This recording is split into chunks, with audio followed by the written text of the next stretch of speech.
Hello everyone and welcome to The Hague, where world leaders have gathered for the NATO summit. We've just seen President Zelensky and his team leave actually, but the story of the day in terms of the United States is that President Trump has rejected a leaked US intelligence report. And that report has cast doubt over the success of America's strikes on Iran.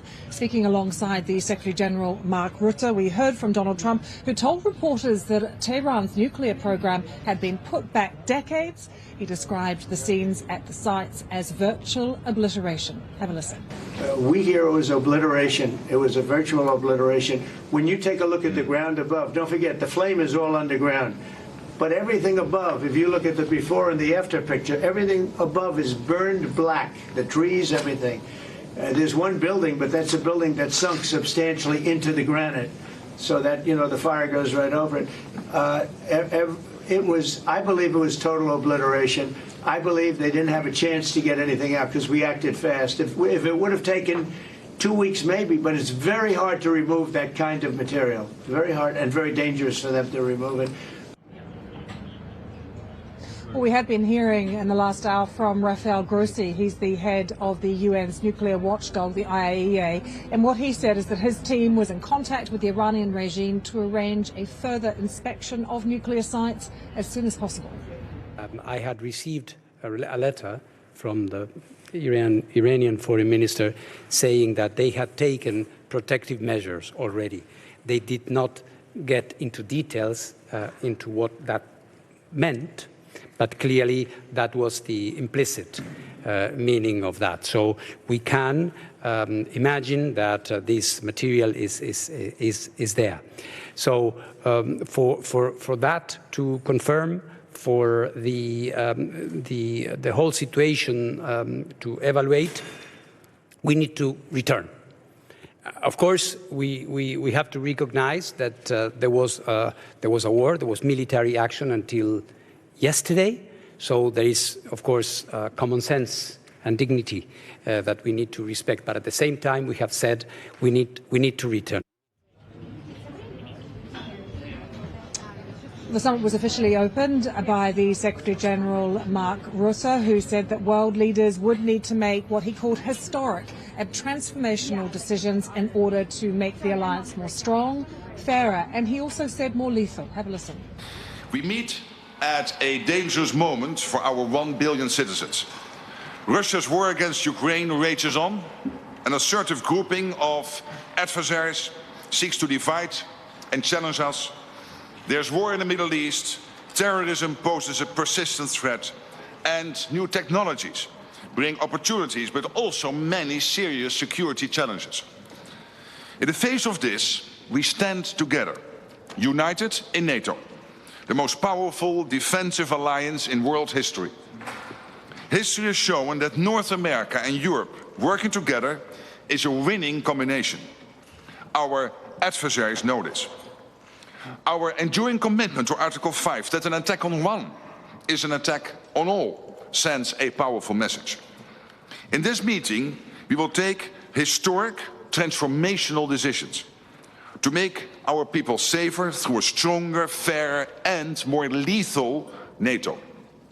To make NATO stronger, we have a concrete plan for all allies to spend 5% of GDP on defense. It will go towards core defense as well as defense and security-related investment. Well, for Baltic states, events in Ukraine have been alarming, especially alarming, particularly. They really wanted that addressed here at the NATO summit. There had been some concerns that Iran, the Middle East, some of these issues would be overshadowing what they wanted to have discussed for the European continent, and also this ongoing threat of Russia, of course. Well, I can bring you some very particular analysis now with the Prime Minister of Estonia, Kristen Michel, who joins me. Prime Minister, you've come straight out of a meeting to join us. We do appreciate it, just out of the North Atlantic Council meeting. Firstly, how was the dynamic in the room?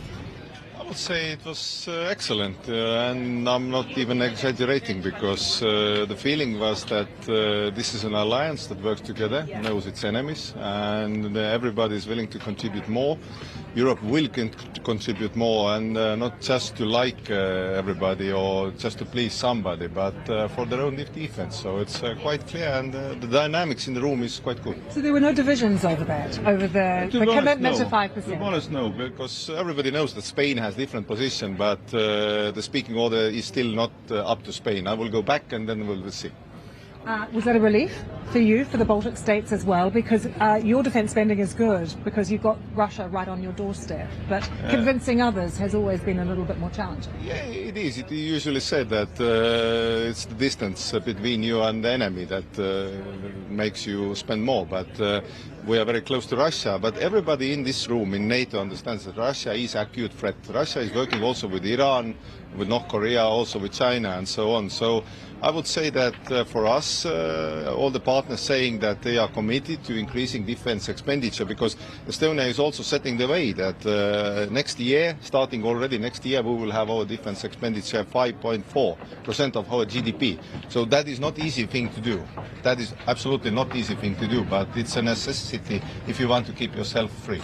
You must have an electorate, though, that's on board with that, because they feel this threat as an existential threat, I'm sure, from Russia every day. Yeah, absolutely. I would say that in Estonia, the support for NATO, for the defense expenditure, defense forces, it's absolutely high. But at the same time, to be honest, as a government, you have to make some concession also. You have to cut public spending in certain areas, raise taxes. So you can imagine, everybody, the viewers can imagine that that is also at the same time not so popular, the second side of the coin. So you do what you must.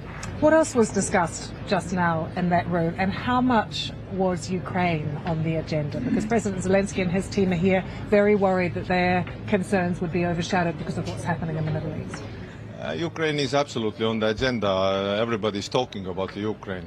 President Zelensky was last night, he was in the dinner, and everybody spoke to him also. So I would say that everything in NATO also is happening because Russia is an acute threat and what's happening in Ukraine. So everybody says that they will back up Ukraine as long as needed, Ukraine to achieve just and lasting peace, which is an essential for Europe, for Ukraine. And I would say that everybody is on the same boat here. So. We heard from President Trump yesterday on board Air Force One, questioning the various meanings, as he described it, definitions of Article 5, where one ally will come to the defence of another if they were attacked. Now, that has caused some concern.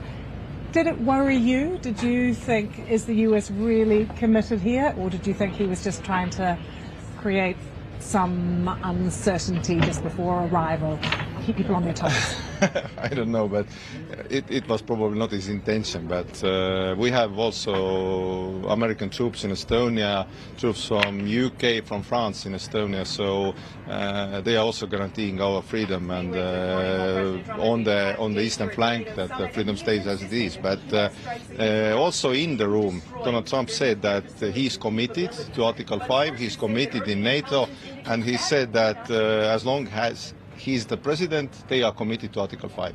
So that's the message. So that is hugely reassuring. Absolutely. Because in the past there has been threats from Donald Trump to pull the US out of NATO, and it's the most powerful member. To hear that from him just now, that really, people honest, must have really felt relieved to have heard that. Absolutely, but it's also a good day because Europe has committed to increase its defense expenditure, because this kind of burden sharing also is important, because Europe is probably the most free and prosperous area in the world, so you have to invest in that also. And we have been living on the peace for a long time, relying on the states on that. So for us, for Estonia, for the eastern flank, for example, Nordics, to increase defense expenditure and to ramp up your capabilities, defense industry also, that is a very understandable position. And if others get behind it, and the states also, because transatlantic relations are essential for the security guarantees. One of the themes of this year's summit, and it hasn't had much time, but you are the perfect person to talk about it, is that we all know modern warfare is not just about military might. It is the hybrid threat as well, and Estonia is really a leader when it comes to cybersecurity and dealing with the cyber threat. What do other NATO allies need to learn? What do they need to do to build up resilience? That is a good question, because in Estonia we have 100% of our public services online. You can even get married and divorced online. Eventually, you have to show up for that. But It doesn't sound very romantic. I know, but it is as it is in Estonia. But it's a good thing. But you have to have hygiene. You have to have vigilance. You have to have good relations between public and private sector. Because in Estonia we have a quite unusual setup because we have very strong IT sector and they are working closely with the state. And as you know, from since 2007, Estonia was the first country to become under constant cyber attacks from Russia's side. State-side criminal players and attacks during the Ukrainian aggression have not decreased, they have increased. So Russia is attacking us and whole Europe at the same We're time. starting to see AI as well being used in this hybrid warfare too. Everything. They're modifying everything. So it's. I must say that you have to keep on your toes and evolve also with the cyber defenses and against hybrid threats. So we are always sharing with our allies information and experiences, and we will do that.